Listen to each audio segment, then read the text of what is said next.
Hello everyone, and welcome to our channel. We're glad that you're here.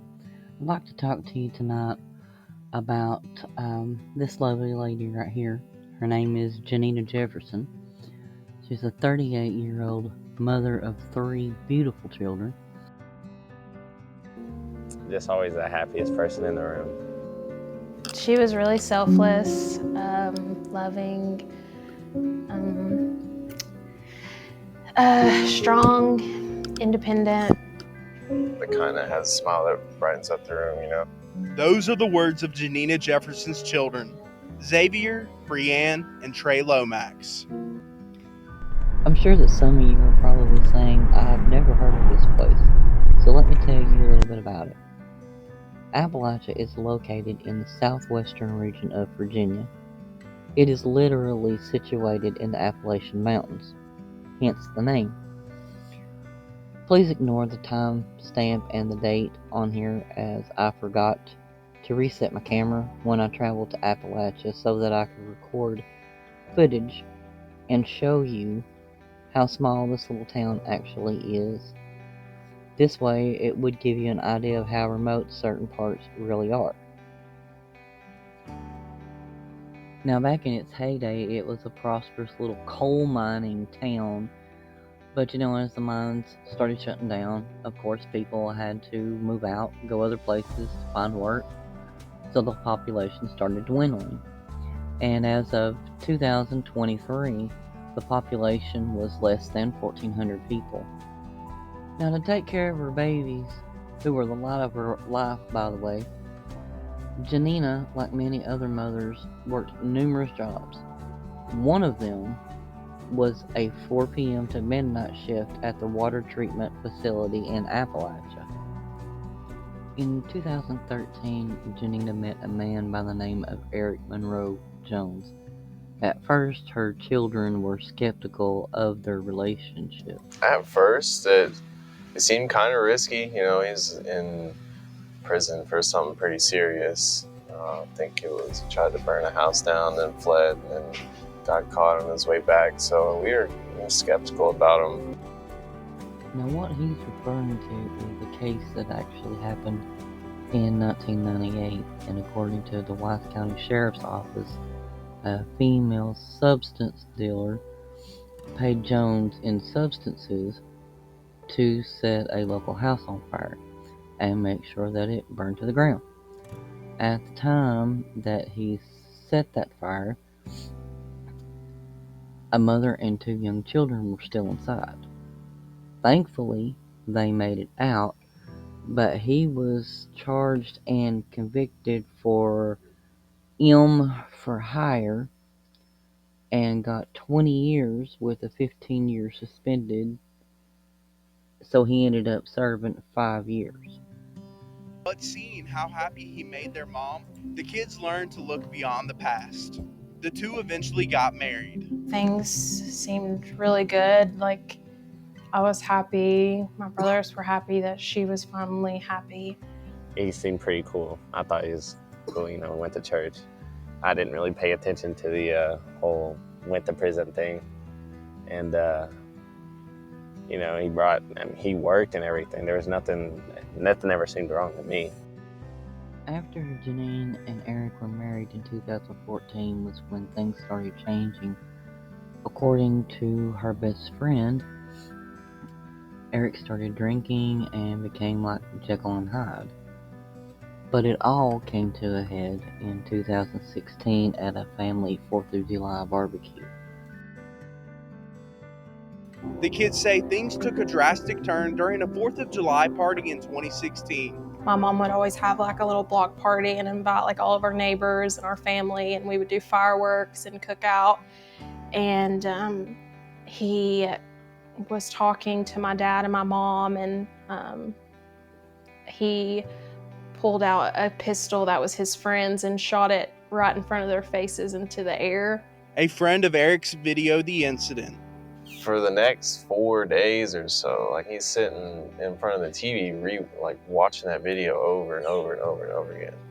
And I saw that, I was just like, that's kind of weird. And he played the recording like over and over on our surround sound, like over and over, just like hearing the gunshots. And that was like really scary and weird. So a little while later, after the 4th of July barbecue, Janina decided to leave Eric. And like other couples, they were off and on for a while, but eventually she decided to file for divorce.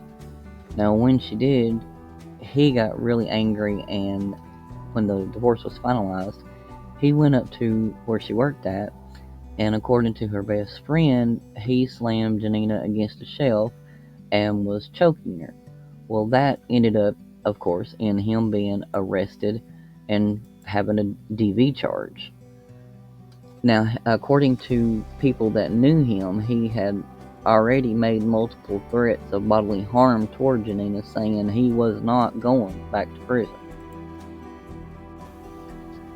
On Sunday, November 27, 2016, which was Thanksgiving weekend, Eric was at a friend's house in a neighboring town for a Walking Dead watch party.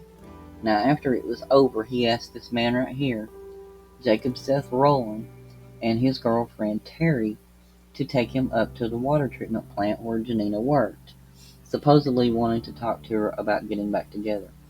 Now, Seth knew Eric and already knew that Janina had a protective order against him for what had happened previously, but decided to take him up there anyway.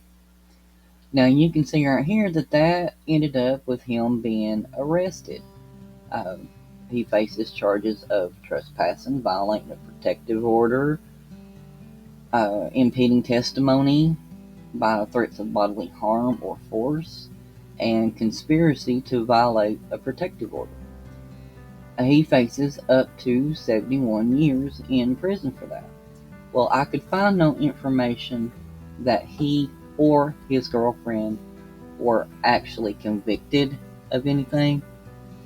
I couldn't find any information that she was even charged with anything. What I'm thinking may have happened is that they entered a plea agreement that they would testify against Eric.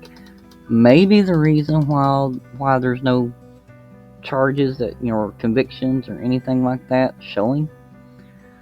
We'll just have to wait and see what goes on there.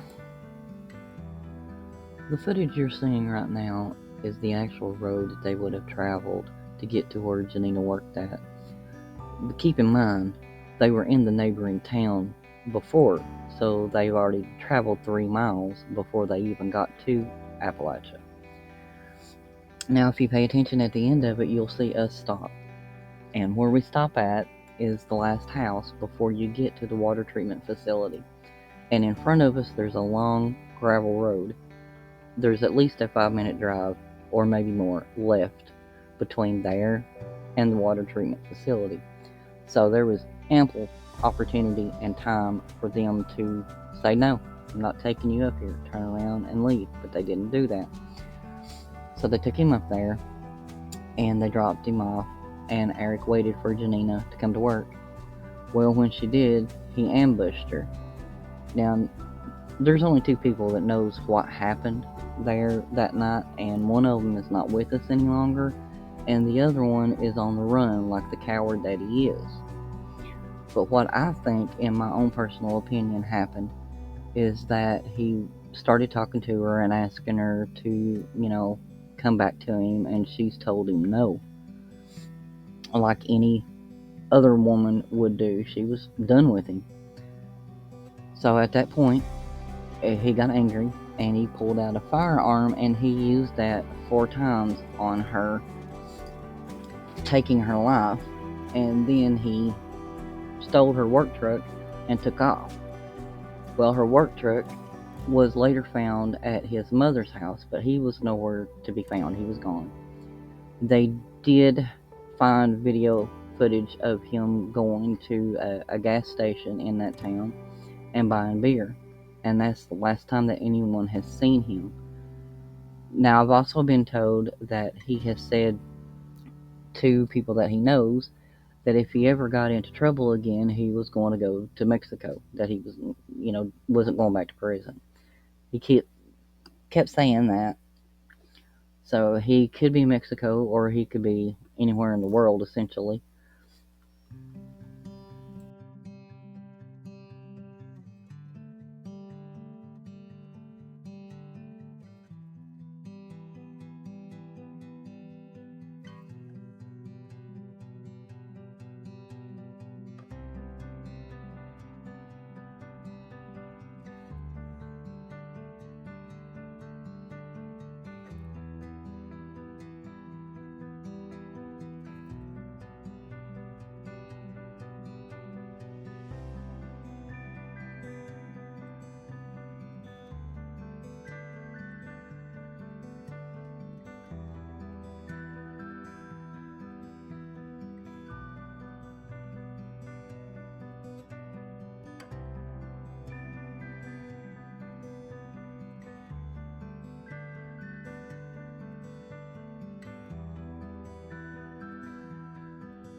Now, Eric was from a good family.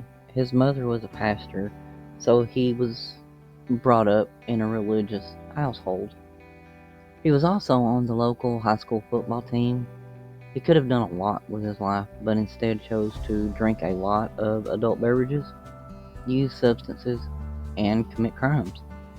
He will be 54 years old this year, is 5'7", usually clean shaven but could have a beard now, and his hair may be gray or graying. Now, in 2016, he weighed about 175 pounds and was muscular, which could have changed over the years, He's also used the aliases of Easy E. Jones and Eric Humphrey. If you happen to see him, please do not approach him, as he is considered armed and dangerous. Call your local authorities or call one of the numbers that I will have in this video. The numbers will also be posted in the description underneath the video. Also, there is a $10,000 reward for information leading to his capture. The reason I wanted to make this video was in the hopes of helping her children. They deserve to see the person who took their mother away from them be held responsible and put in prison for the rest of his life. Now, someone has to know something. There's no way he has been on the run in hiding for 8 years without help. And I hope whoever is helping him goes to prison with him, to be honest. But I really do hope also that eventually someone's conscience will kick in and say, hey, this is wrong. This guy needs to go to jail for what he did. These children need some closure. So please, if you know anything, or if you see him, please come forward and tell the authorities, or call one of the numbers here that I will leave for you. I understand that you can remain anonymous if you wish on certain ones. But thank you so much for your time, and I hope you have a wonderful day.